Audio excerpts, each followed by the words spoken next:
Hello traders everywhere, Adam Hewison coming to you from the digital studios of MarketClub for your midday market report for Friday the 7th of June. Hard to believe this is June. We've got 6 months of the year almost gone, and this has been the fastest start of a year since 1998 for the equity markets. And we'll be looking at the equity markets, and what we're seeing is we could be in a little bit of a two-way street here. So let's go right to our portfolios, and we're looking at the Dow to begin with, and you can see we have red triangles right here. These red triangles indicate that the sideways trend for these markets. And let's start with the Dow. And the Dow has made a nice recovery. I'm going to put our candlestick charts. You can see it's really up a big chunk today. It's actually, if we look at our weeklies, we're actually higher for the week in the stock market. Here we are, almost 0.60%. We've had two previous weeks, two negative weeks. This is the first positive week we've seen in 3 weeks. So the trend is your friend. However, the trade triangles are saying a mixed picture, more of a trading range as opposed to a strong upward trend. So we may see some accumulation before we see the resumption of the uptrend. Much the same with the S&P 500. It's a plus minus 60. We're up for the week just barely, about 0.5%. And choppy markets are the rule here. You should be on the sidelines given the scenario between the conflict between our monthly and our weekly trade triangles. You should be on the sidelines in the equity markets right now. Just in the indices, various stocks have different patterns, but on the NASDAQ has had a pretty good recovery here. You see it was under pressure early in the week. It's come back way up. It's going to close out, it looks like maybe flat for the week, but Apple's had a lot to do with it today because Apple's under pressure early. It's come back, it's higher. Apple's up about, actually about 0.5% or so, maybe 1%. But generally speaking, that helps push this market up. But again, you've got the plus 60 trading range. That's what you want to be looking at. Moving along to gold. Gold had a big down day today. We'll go from the weekly to the daily, but you can see it looks like we're down for the week about 0.25%. And for the day, you can see, boom, there's the big down day. You can see for the day, we're down almost 2%. So that was a big mover and shaker. When we were overbought, you can see right here, the trend is your friend. It's minus 100. I can't emphasize enough what that means. And if you just basically put a trend line in here, just throw one in there, you can see it's still, the trend line's still pointing down, meaning the trend is still down.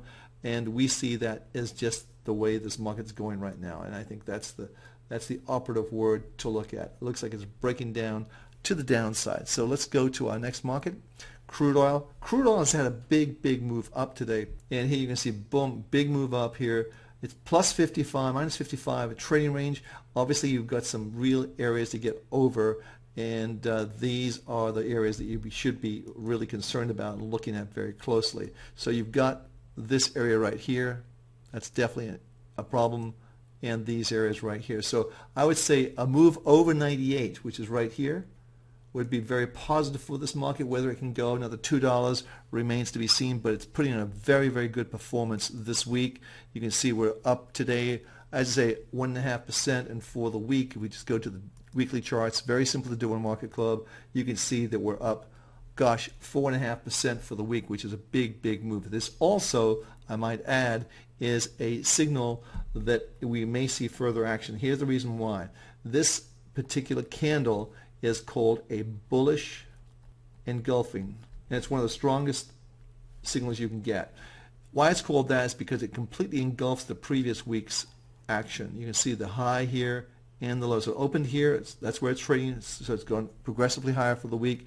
If we see another week that's up next week and closes higher than this week, then that tells me that's a bottom. This is being confirmed, and we're probably going to go higher. But watch the numbers here and watch the trade triangles. Plus 50, minus 55 still indicates we're at the top end of the trading range, and you should be careful. You want to wait until the market breaks out before getting super enthusiastic on the long side of this market. So moving along to our next market, this is the euro. The euro has had a big move up, and this is going to be something quite special. Here we are, we're up 1.75% for the week, which is huge. We've had 3 weeks in a row on the upside, but this is what I want to share with you.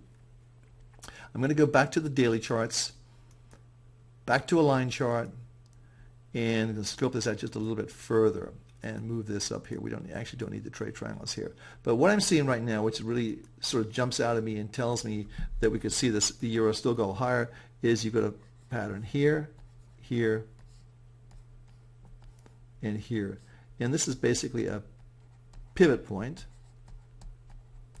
and this is a double bottom right here. That's a double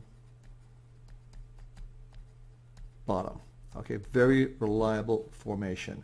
So if you could measure, let's say, we're going to just measure from the 128 level right here, and we're just going to round this up to 132, which is about here. So 128 from 132 gives you 4, add 4 to 132 gives you 136, and bingo, that's the previous high. So I think we could see this market, the euro, go up against the dollar to the 136 level, and I think that's where we're heading. So watch that market very carefully this coming week. So let's just clear the screen and go to our next market, and that's Apple. Apple has put in a very good performance today, one of the reasons we've seen the NASDAQ improve. But this is what I want to share with you with Apple. Let's just scope this in, and let's put the Fibonacci tool on. Here's the high. Scope this down to here, and you can see we went right there today, right to the 61.8% Fibonacci retracement at 433.70. So again, excellent place to be a buyer. We're going to close down for the week, but I wouldn't be surprised to see next week with the developers conference in San Francisco for Apple, we see some sparks and fireworks moving this market higher. So let's see what happens there. So moving along to the Japanese yen, big traction here. It's had a huge pullback. A lot of people were very surprised at this market, and I think that's what we want to look at. So here we are. Look at the action today. This is indicating to me a bottom is in place. I'll scope it out just a bit further because I want to show you what we're looking at in the Fibonacci range. So again, we're going to put our Fibonacci tool, retracement tool, to work, push it down to here, and you can see, boom, 61.8% pullback. They try to trick some people down here. A lot of liquidation.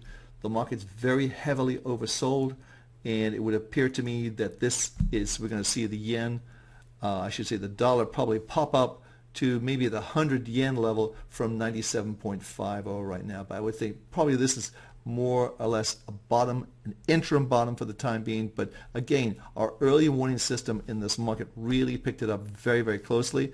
And I put that in there. You can see there's the weekly that came in, and the daily came in right here at 102.10. So it shows you these triangles do work. Hey, this is Adam Hewison. Have a great weekend, everybody. We'll be back on Monday. Enjoy, trade smartly. There's a lot of great opportunities coming up in the second half of the year. Thanks for watching this video. I hope you found it helpful.